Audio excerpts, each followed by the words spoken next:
State और local governance, ये वो चैप्टर होता है गवर्नेंस का जो कि गवर्नेंस एज अ यूनिट का ही बेस बनता है। क्योंकि अगर हम बात करें कि किस तरह से कम्युनिकेशन होता है और किस तरीके से पावर्स का एग्जीक्यूशन होता है फॉर पॉलिसी इम्प्लीमेंटेशन, उसके लिए हमें एक मैकेनिज्म चाहिए होता है which again is provided by the governance bodies which include state government, local government and the body at the center।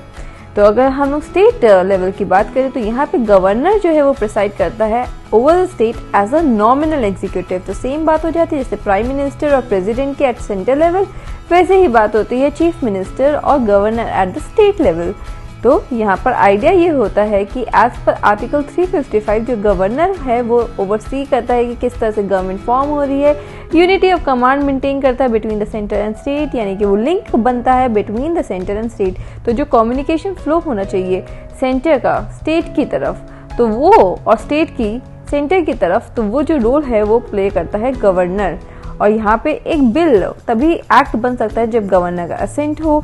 इसके अलावा वो important heads of the state को भी अपॉइंट करता है। और अगर बात करा जाए कि किस तरीके से वो प्रेसिडेंट से अलग है, तो यहाँ पर प्रेसिडेंट के पास कुछ पावर्स एक्स्ट्रा होती हैं जिसमें आ जाता है डिप्लोमेटिक, मिलिट्री और इमरजेंसी पावर्स। वहीं पे गवर्नर के पास ये पावर्स नहीं होती।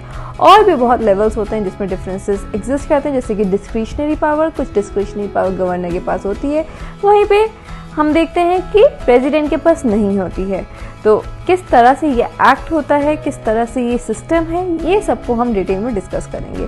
अगर बात की जाए कि किस तरह से गवर्नर को हम लोग मानते हैं कि वो एक तरह से न्यूट्रल एक्टर होना चाहिए। अगर बहुत सारी कमेटीज जैसे कि सरकारिया कमेटी, इसने भी बात की है कि किस तरह से गवर्नर जो है वो एक तरह से न्यूट्रल आदमी होना चाहिए ताकि कि पॉलिटिकल टर्मोइल ना हो, बल्कि एक न्यूट्रल फंक्शनरी हमको मिले स्टेट लेवल पे और एफिशिएंट सिस्टम ऑफ गवर्नर मिले। अगर हम बात करें कि गवर्नर की, तो गवर्नर जो है वो एक ऐसा एलिमेंट होता है जो कि गवर्नेंस को इंश्योर करता है where there is a breakdown of the constitutional machinery of the state. यानी कि अगर प्रेसिडेंशियल रूल लग जाए तो गवर्नर ही एक तरह से रिप्रेजेंटेटिव या एसेंशियल कड़ी होता है जो कि काम करता है। तो वहाँ पे भी स्टेबिलिटी ऑफ द स्टेट के लिए भी इम्पोर्टेंट होता है। और वहीं पे जो चीफ मिनिस्टर है वो रियल हेड होता है गवर्नमेंट का eight the state level. And यहाँ पे वो इम्पोर्टेंट कम्युनिकेशन चैनल बनता है between governor, state legislative assembly, prime minister and the citizen. तो ये भी एक बहुत इंपॉर्टेंट फैक्टर बनता हुआ हमें दिखता है। तो chief minister just like prime minister at the central level and governor just like the president at the central level. अगर हम बात करें गवर्नेंस की eight the state level in the wake of mass citizen protest, क्योंकि हमें मास citizen protest देखने को मिला है, तो उसके उसमें अगर गवर्नर का क्या रोल रहा है वो भी इम्पोर्टेंट है। और गवर्नेंस से वो कैसे रिलेटेड है, इसके लिए हम एक केस स्टडी देखेंगे कि किस तरह से प्रोमलगेशन ऑफ ऑर्डिनेंस एक केस स्टडी बनता हुआ हमें दिखता है बाय द गवर्नर।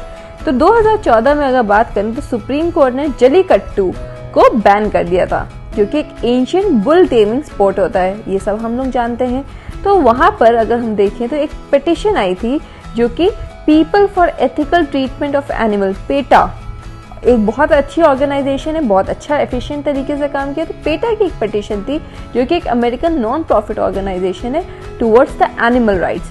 तो तमिल गवर्नमेंट ने एक फॉर्म कर दिया, क्या, रिव्यू पिटिशन, और क्या कर दिया कि ये बैन हटाओ भाई। तो सुप्रीम कोर्ट ने इसको डिसमिस कर दिया। तो इसके बाद एक फ्रेश पिटिशन आती है और फिर ऑर्डर दिया जाता है कि भैया इसको रोको। तो ये सब सिलसिला चलता ही रहता है और फाइनली हम लोग देखते हैं कि सुप्रीम कोर्ट को ऑर्डर इशू करना पड़ता है फाइनल वर्डिक्ट में। और इसके रिस्पॉन्स में सिविलियंस यानी सिटीजन्स, अगेन सिटीजन का पावर बहुत इंपॉर्टेंट माना जाता है, तो वो आते हैं और तमिलनाडु में पीसफुली हम देखते हैं कि चेन्नई में एक प्रोटेस्ट होता है against the ban of Jallikattu. क्योंकि ये एक कल्चरल प्रैक्टिस मानी जाती है और ये ट्रेडिशनली करा जाता है और ये एक बहुत ही इम्पोर्टेंट स्पोर्ट सिंबोलिज्म बना है। तो इसको बैन को रोकने के लिए यहाँ पे हम देखते हैं कि लोग इकट्ठा होते हैं और कहते हैं कि ये भैया हमारा कल्चरल राइट है। इसी रिगार्ड में अगर बात किया जाए तो मद्रास हाईकोर्ट फिर रिफ्यूज कर देता है कि भैया मैं इस सब मामले में इंटरफेयर नहीं करूंगा, सुप्रीम कोर्ट का ऑर्डर आ चुका है।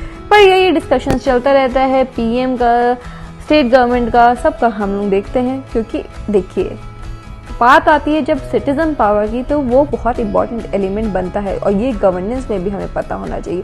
तो पार्टिसिपेटरी गवर्नेंस, यहाँ पे एक तरह से रोल हम पार्टिसिपेटरी गवर्नेंस का भी देख रहे हैं। दो यहाँ पे protested, but protest itself can become a part of participatory democracy.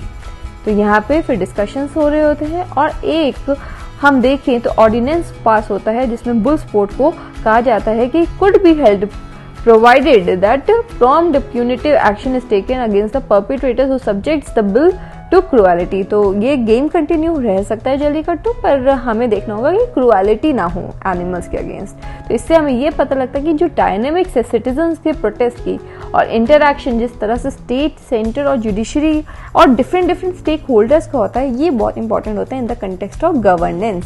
तो दैट बिकम्स वेरी इंपॉर्टेंट। अब वहीं पे अगर हम बात करें governance at the local level की, तो यहाँ पे हमें मिलता है कि बहुत सारे चैलेंजेस हमें देखने को मिलते हैं एट द लोकल लेवल, जैसे कि creation of the municipalities and panchayat. यही एक तरह से बहुत बड़ा चैलेंज था क्योंकि बहुत देर में आया है, बहुत इसमें वर्क हुआ है, बट फाइनली 73rd और 74th कॉन्स्टिट्यूशनल अमेंडमेंट एक्ट से हमारे पास गवर्नेंस एट लोकल लेवल यानी एक डिसेंट्रलाइज्ड वर्किंग हमको देखने को मिलती है। तो यहाँ पे एक स्ट्रक्चरल फ्रेमवर्क इन आर्टिकल्स के थ्रू एक डाला जाता है जिसमें बात की जाती है कि किस तरह से गवर्नेंस एट लोकल लेवल को इंश्योर किया जाए, इलेक्शंस कैसे हो, इफेक्टिव फंक्शनिंग कैसी हो। तो ये एक्ट मेंटेन करता है कि जो कंपलसरी रिकॉन्स्टिट्यूशन होना चाहिए इलेक्टेड बॉडीज का with in a stipulated frame of time. तो विद इन अ स्टिपुलेटेड मतलब कि ये नहीं कि भैया आपने एक बार इलेक्शन करा दी उसके बाद इलेक्शन ही नहीं हो रहे। इन सब बातों का ध्यान रखते हुए 73rd 74th अमेंडमेंट है और यहाँ पे एक्सप्लिसिटली हम लोग एक्नॉलेज करते हैं role of the urban local bodies and panchayats. तो urban local bodies and panchayats का within the constitutional framework बहुत ज़्यादा इंपॉर्टेंट फ्रेमवर्क हम लोगों को देखने को मिलता है। यहाँ पे बात की जाती है कि एक फंड का सिस्टम होना चाहिए, devolution of fund, functions and functionaries. These 3 Fs is very important. तो devolution of funds, functions and functionaries. तो बात की जाती है कि किस तरह से कॉन्स्टिट्यूशन होना चाहिए और ward committees, planning committees, district planning committees, ताकि एक तरह से अच्छे से प्लान बने, कंसोलिडेशन हो उस प्लान का at spatial, at economic and at social development level. तो यानी यहाँ पे डेवलपमेंट तो वही है जो ट्रेडिशनल टॉप डाउन अप्रोच था उसको चेंज करते हुए बॉटम अप अप्रोच हम लोग यहाँ पे लाते हुए दिखते हैं। और इसी को हाईलाइट करते हुए हम लोग कॉन्स्टिट्यूशनल अमेंडमेंट बॉडी एक अमेंडमेंट एक्ट लेके आए और उसमें बात की गई कि किस तरह से स्टेट गवर्नमेंट्स को एक तरह से कॉन्स्टिट्यूशनल ऑब्लिगेशन दिया जाता है कि वो इस new system of local self government को इस्टेब्लिश करें। और इस्टेब्लिश ही नहीं, इस्टेब्लिश तो कॉन्स्टिट्यूशन ही कर चुका है, मतलब कि रोज इलेक्शन कराना, अच्छे से पावर को डिवॉल्व करना, फंड्स, फंक्शन एंड फंक्शनरी को डिवोल्यूशन अच्छे से होना ताकि एफिशिएंट वर्किंग करें। इसीलिए ये जो लोकल गवर्नेंस हुआ है ना, ये बहुत ज़्यादा इंपॉर्टेंट है। अब यहाँ पे बात आ जाती है किस तरह से पावर डायनेमिक्स होते हैं। तो IAS officers versus the panchayat head, तो ये वाला डायनेमिक्स देखना होगा क्योंकि पावर शेयरिंग करना कोई नहीं चाहता। और जहाँ पे आ जाता है वहीं पे पंचायत हम देखते हैं कि लोकल एलिट्स का भी रोल बहुत होता है। तो लोकल पावरफुल लोगों का कैसे रोल होता है, या बात की जाती है विमेन एम्पावरमेंट, 100% विमेन एम्पावरमेंट हुआ है। बट प्रॉब्लम यहाँ पे ये भी आती है कि कहीं ना कहीं हमको देखने को मिलता है कि दैट पति राज, ठीक है, दिस आइडिया ऑफ पति राज। तो वहाँ पे पति एक्चुअल में पावर मतलब पीछे से करता धरता हो रहा होता है, आगे विमेन होती है। तो इस तरह की प्रॉब्लम्स को भी हम लोगों को फेस करना पड़ा है। पर वहीं पर अगर देखिए पॉजिटिव्स का, तो दैट आइडिया ऑफ विलेज और ग्रास रूट डेमोक्रेसी वो हमको अचीव होते हुए मिला है through this local self government bodies. तो इसीलिए जो गवर्नमेंट और गवर्नड यानी कि हम लोग सिटीजन्स वर्सेस जो गवर्नमेंट है, इन दोनों के बीच में जो सिंक्रेनी बनी वो लोकल लेवल गवर्नेंस से बनी। और ये एक्ट बहुत ज़्यादा इंपॉर्टेंट है। तो ये जो बातें की हैं ये सब अगर हम अपने आंसर्स में, अपने डिबेट्स में इंक्लूड कर सकें तो हमारे लिए एक प्लस पॉइंट होता है।